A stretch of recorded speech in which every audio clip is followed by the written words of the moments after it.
ಕೋಟ್ಯಾಂತರ ರೂಪಾಯಿ ವೆಚ್ಚದಲ್ಲಿ ನಿರ್ಮಿಸಲಾಗಿದ್ದ ಕಾರವಾರದ ಸರ್ಕಾರಿ ಕಲಾ ಮತ್ತು ವಿಜ್ಞಾನ ಕಾಲೇಜಿನ ಹೊಸ ಕಟ್ಟಡಗಳು ಬಳಕೆಯಾಗದೆ ಪಾಳು ಬಿದ್ದಿದ್ದು, ಕಾಲೇಜಿನ ಸುತ್ತಲೂ ಗಿಡಗಂಟಿಗಳು ಬೆಳೆದಿದ್ದು ವಿಷಜಂತುಗಳ ತಾಣವಾಗಿದೆ. 2015-16ರ ಯೋಜನೆ ಅಡಿಯಲ್ಲಿ ತರಗತಿ ಕೊಠಡಿಗಳು, ಗ್ರಂಥಾಲಯ, ಪ್ರಯೋಗಾಲಯ, ಆಡಿಟೋರಿಯಂ ಮತ್ತು ಮಹಿಳಾ ವಿಶ್ರಾಂತಿ ಕೊಠಡಿ ಸೇರಿದಂತೆ ಹಲವು ಹೊಸ ಕಟ್ಟಡಗಳನ್ನು ನಿರ್ಮಿಸಲಾಗಿದೆ. ಇವುಗಳಲ್ಲಿ ಪ್ರಯೋಗಾಲಯ ಕಟ್ಟಡವನ್ನು ಹೊರತುಪಡಿಸಿ ಉಳಿದ ಕಟ್ಟಡಗಳು ಬಳಕೆಯಾಗದೆ ಸಂಪೂರ್ಣವಾಗಿ ಪಾಳು ಬಿದ್ದಿದೆ. ಕೆಲ ಕಟ್ಟಡದಲ್ಲಿ ದನಕರುಗಳು ಸಗಣಿ ರಾಶಿ ಇದ್ದು, ಇನ್ನು ಕೆಲವೆಡೆ ಕಸದ ರಾಶಿಯೇ ತುಂಬಿಕೊಂಡಿದೆ. ಅಲ್ಲದೆ ಈ ಕಟ್ಟಡ ಆವರಣದಲ್ಲಿಯೂ ಗಿಡಗಂಟಿಗಳು ಆಳೆತ್ತರಕ್ಕೆ ಬೆಳೆದಿರುವುದು ಕಟ್ಟಡಗಳು ಪಾಳು ಬಿದ್ದಂತೆ ಸೂಚಿಸುತ್ತಿವೆ. ಇನ್ನು ಇಲ್ಲಿ ನಿರ್ಮಾಣವಾಗಿರುವ ಆಡಿಟೋರಿಯಂ ಕಟ್ಟಡ ಹಸ್ತಾಂತರಕ್ಕೂ ಮೊದಲೇ ಸೋರುತ್ತಿರುವುದು ಕಳಪೆ ಕಾಮಗಾರಿ ನಡೆದಿರುವ ಆರೋಪ ಕೇಳಿಬಂದಿದೆ. ಇನ್ನು ಗ್ರಂಥಾಲಯ ಕಟ್ಟಡ ನಿರ್ಮಾಣಗೊಂಡು ಹಸ್ತಾಂತರವಾಗಿದ್ದರೂ ಕಟ್ಟಡ ಬಳಕೆಯಾಗಿಲ್ಲ.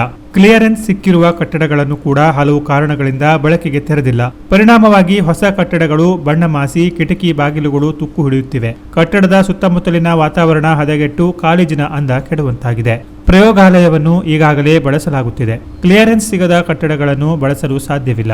ಗ್ರಂಥಾಲಯವನ್ನ ಮಳೆಗಾಲ ಮುಗಿದ ಬಳಿಕ ಸ್ಥಳಾಂತರಿಸಲಾಗುವುದು ಮತ್ತು ಆಡಿಟೋರಿಯಂ ಕಟ್ಟಡ ಇನ್ನು ನಮ್ಮ ವಶಕ್ಕೆ ಬಂದಿಲ್ಲ. ಹಸ್ತಾಂತರವಾದ ಕಟ್ಟಡಗಳನ್ನು ಶೀಘ್ರದಲ್ಲಿಯೇ ಬಳಕೆ ಮಾಡಲಾಗುವುದು ಎಂದು ಕಾಲೇಜಿನ ಪ್ರಾಂಶುಪಾಲೆ ಗೀತಾ ವಾಲೇಕರ್ ತಿಳಿಸಿದ್ದಾರೆ.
Canara plus news, Karwar.